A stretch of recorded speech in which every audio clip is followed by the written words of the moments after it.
meandering roads.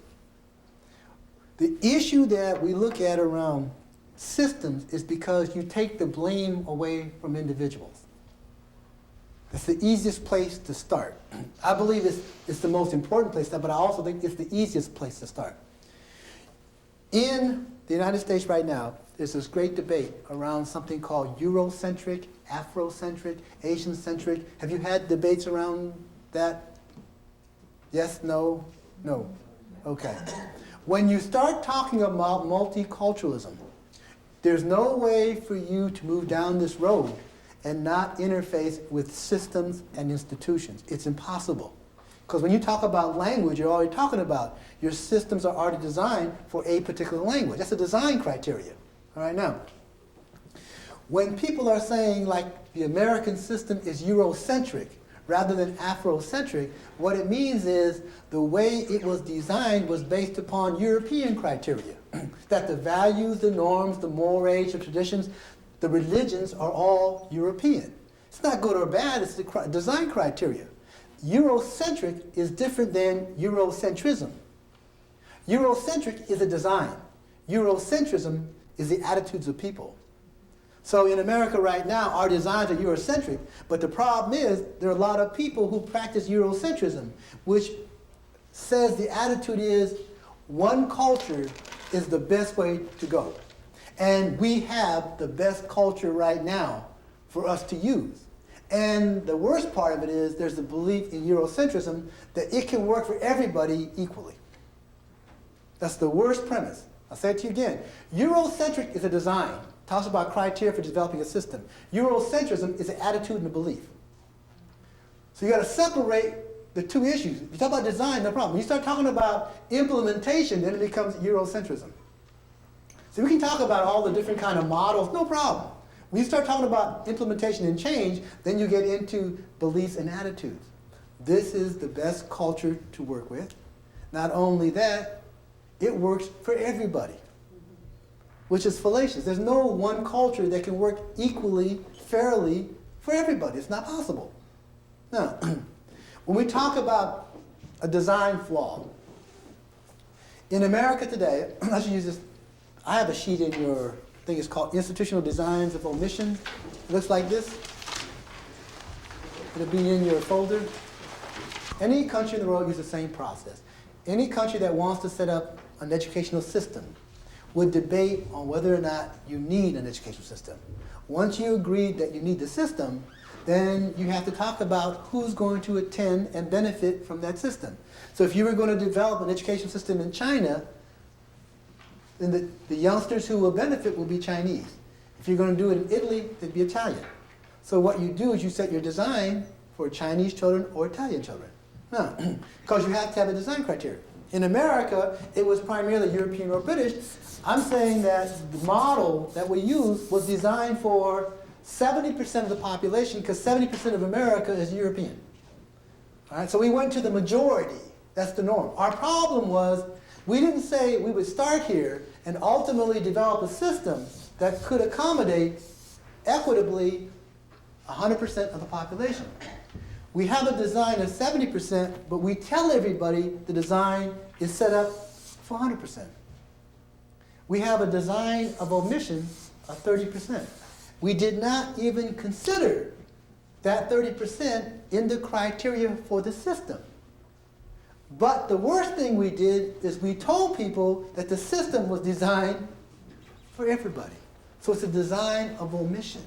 Now, when you have something that is a design of omission, initially some things will clearly be flawed in your assessments and the things that you do. For example, in America today, because our system is monocultural, it's Eurocentric monocultural. In a monocultural system, how many languages do you think a monocultural system could allow and still be functional? One. That's why we debate in America around bilingual. I don't think we just have bad people. The system of America won't work unless you use one language because the design is monocultural. Got nothing to do with bad people. The system is monocultural. It can only work for one particular culture. That's a design flaw. When it gets to the attitude flaw, it becomes patriotic. That if you can't speak English, it's un-American to not speak English. That's not a design, that's an attitude. If you stay in education, it's different than if you stay in that kind of Eurocentrism. So if I ask those of you who have children in the schools today, do you think your children would benefit in the global economy in which they're going to have to compete in the 21st century if your children could speak more than one language as they enter the 21st century? Would they be beneficial in that? Most parents of education would say, of course, because we know the shift in global economy is significant. But they can understand that educationally, the same thing for American parents. They would say, of course, it would be beneficial, but in America, they will still vote that you can only speak one language in America. Because it gets confusing off the design, off the attitude, and even the function. That's how confusing it all gets mixed up in. Now, for example, I don't know your schools, but in America, there are no IQ tests given that are called Gonzalez IQ test. There's no Kunisawa aptitude test, right? There's Stanford-Binet, there's Wechsler, right? Because they're consistent with the design. If the criteria is European, all the instruments will be what? European. Now, can you use a European biased instrument and test aptitude or intelligence in every cultural group and have uniformity? Of course not. Doesn't make any sense. But we do that. We test aptitude and we test intelligence. We got counselors I got 21 people in my center, most of which have master's degrees. And they're supposed to work with agencies who provide services, in many cases, to communities who are first-generation immigrants. Now, I got people on my staff who are of that group. They could be Puerto Rican working in a Puerto Rican community. They can be African American working in African American community. Now, the problem is this. They got educated in the American schools. So when they start talking about these counseling strategies, right, every time I ask them, what is the model they got going, Gestalt, Rogerian, Freudian? I said, yeah, but you're working with Vietnamese who can't even say Gestalt. Yet they believe, because they're of that group, that they could use that generic model and bring it to the group. These are people of color, because they haven't even thought about. If you look at the name of the theory, it will tell you something about the bias that you're bringing in. Some of you work in business. In America today, use something called Myers-Briggs, which is supposed to test personality inventories around your profile for who you can work with and who you work, right? When I was working with the Bell system in New Jersey, they had first-generation Chinese working there. They gave me Myers-Briggs, and they said, we don't understand this. They said, what's the right answer? They said, well, there is no right answer. They said, why you give this to us?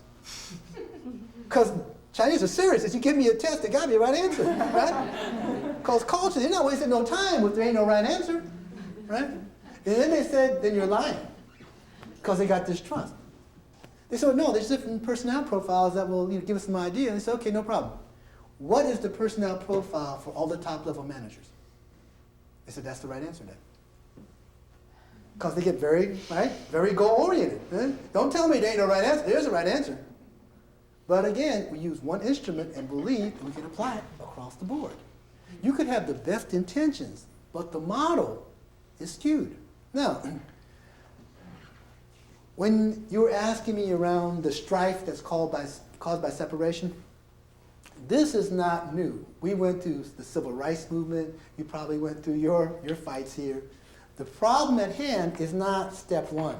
The problem at hand is step two. And it's not a problem if it's just transitional. It's a problem if you see it as a solution.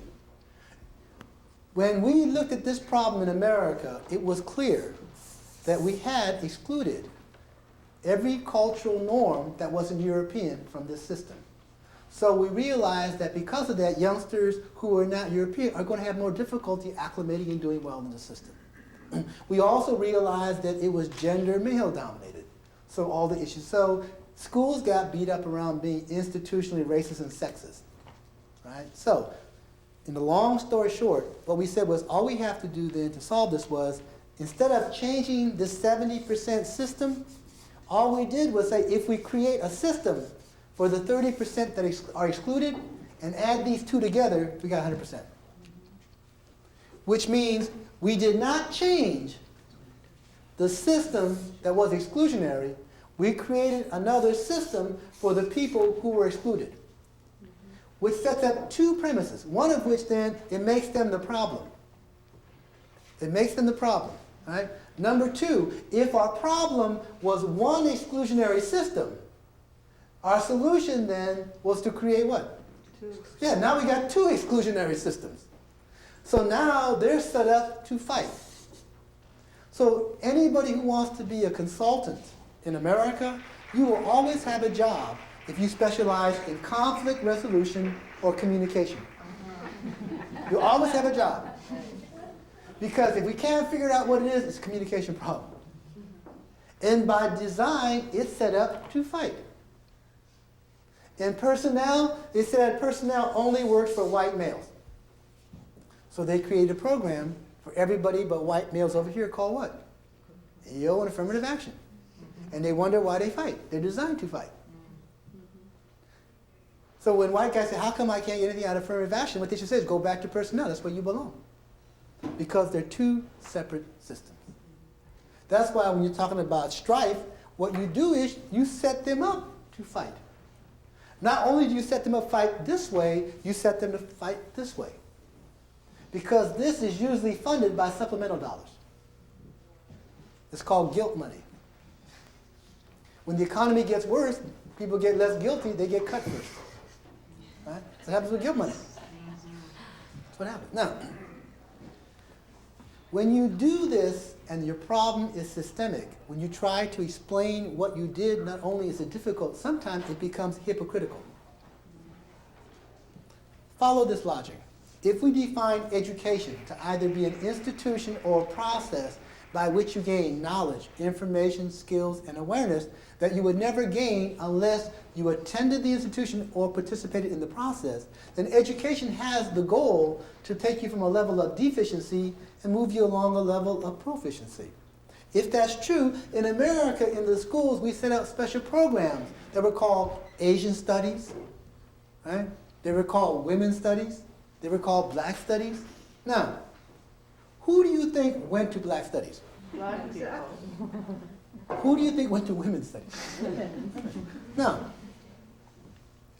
off that logic then, you would conclude the only people in America who didn't know anything about blacks were blacks because they had to go to a special class called blacks.